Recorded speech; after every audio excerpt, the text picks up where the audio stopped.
C plus plus के अंदर एक और ऐसा फंक्शंस है जो कि मेंबर फंक्शंस तो नहीं होता, लेकिन फिर भी वो प्राइवेट जो डाटा है उसको वो हासिल कर सकता है, उसको रीड और राइट कर सकता है। ये जो फंक्शंस होता है इसे आपको खुद से फ्रेंड बनाना पड़ेगा, यानी कि हमारा ये दोस्त फंक्शन है। जब आपने इसको लिखना है क्लास के अंदर, ये देखें यहाँ से क्लास स्टार्ट हो रही है, यहाँ पर एंड हो रही है। ये प्राइवेट के नीचे ये प्राइवेट डाटा होगा और पब्लिक यानी कि नीचे ये पब्लिक, ये कंस्ट्रक्टर है और ये जस्ट डिस्प्ले करने के लिए एक फंक्शंस है जो एक टॉप सीक्रेट जो वेरिएबल है उसकी वैल्यू को डिस्प्ले करेगा। ये क्लास के अंदर ही लिख दिया है। उसके बाद ये कंस्ट्रक्टर है, ये कंस्ट्रक्टर ये नीचे लिखा हुआ है, तो जब कोई ऑब्जेक्ट बने तो इसको हम कोई वैल्यू दे दें। जब हमारा कंस्ट्रक्टर कॉल हो तो इसे हमने वैल्यू 100 दे दी, कोई भी अब वैल्यू दे दें। असल जो आपके लिए न्यू चीज़ है वो ये फंक्शन है। इसकी प्रोटोटाइप वॉइड है, यानी कुछ भी रिटर्न नहीं कर रहा। आप कोई चीज़ रिटर्न भी करवा सकते हैं, लेकिन फ़िलहाल कुछ भी रिटर्न नहीं कर रहा। इसका नाम इंक्रीमेंट रखा है और इसको एक जो आर्गूमेंट पास होगा वो कौन सा है, माई क्लास, यानी कि यही क्लास का ऑब्जेक्ट पास होगा। आगे स्टार यानी कि पॉइंटर जो ऑब्जेक्ट होगा उसका एड्रेस इसको पास किया जाएगा, ये फर्स्ट आर्गूमेंट। दूसरा हम वो नंबर इसको देंगे जो हम इसके अंदर इंक्रीमेंट करना चाहते हैं। तो इसके वॉइड जो रिटर्न टाइप है उससे पहले आपने फ्रेंड लिखना है। जब आप फ्रेंड लिखेंगे तो तब वो ये फ्रेंड फंक्शन बन जाएगा और ये प्राइवेट डाटा को एक्सेस कर सकता है। बाहर से कोई फंक्शन जो है वो क्लास के जो मेंबर डाटा प्राइवेट डाटा उसको एक्सेस नहीं कर सकता, लेकिन ये फ्रेंड बनाने के से ये जो है बाहर से ये फंक्शन इसको एक्सेस कर सकता है। यानी कि ये जो प्राइवेट वेरिएबल है इसको ये बाहर से एक्सेस कर सकता है, क्योंकि ये तो ना तो ये पब्लिक है ना ये प्राइवेट, इस वजह से इसको पब्लिक या प्राइवेट से ऊपर लिखें आप।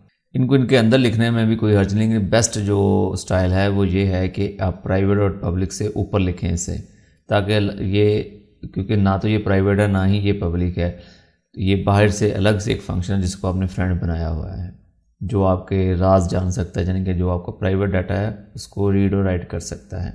इस वजह से इसको शुरू में लिखें, ये स्टाइल जो है वो अपना लें। क्योंकि ये क्लास का तो हिस्सा नहीं, इसलिए हमें स्कोप ऑपरेटर लिखने की कोई ज़रूरत नहीं है। जस्ट इसकी रिटर्न टाइप लिखी है और इसका नाम।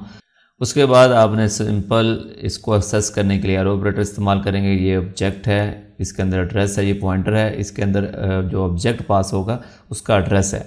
उसके थ्रू आप ये जो मेंबर डाटा इस तक पहुँचेंगे और फिर ये कंपाउंड स्टेटमेंट है प्लस करने की, तो जो आई की वैल्यू देंगे, यानी कि ये वाला आई जो पैरामीटर पास होगा वो इसके अंदर वैल्यू होगी, उस हिसाब से ये इंक्रीमेंट हो जाएगा।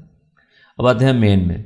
मेन में हमने क्या किया है कि माई क्लास का एक ऑब्जेक्ट बनाया है एक्स डॉट ऑपरेटर डिस्प्ले करेगा उसकी वैल्यू।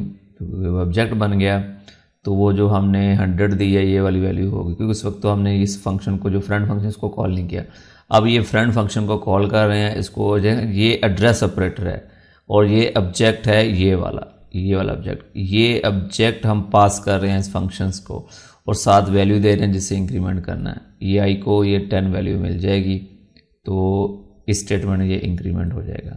उसके बाद फिर वही एक्स ऑब्जेक्ट और डिस्प्ले फंक्शन को जब हम दोबारा कॉल करेंगे तो क्या होगा कि वो जो उसके अंदर डाटा राइट हुआ है, ये टॉप सीक्रेट जो वेरिएबल है इसके अंदर, तो वो फिर शो हो जाएगा।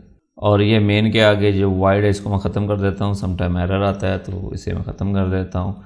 अब इसको मैं चला कर दिखाता हूँ आपको। ये देखें हमारा जो प्रोग्राम टोटली चल चुका है। पहले जो बाय डिफ़ॉल्ट वैल्यू 100 थी, ये वाला जो कंस्ट्रक्टर है इसने जब चेक बंदा कंस्ट्रक्टर कॉल होता है तो उसने इसको 100 वैल्यू दी। उसके बाद जो हमारा फ्रेंड फंक्शन है उसने इसकी वैल्यू को इंक्रीमेंट करती, जितना हमने उसको देकर पैरामीटर पास किए उस हिसाब से उसने इंक्रीमेंट कर दिया।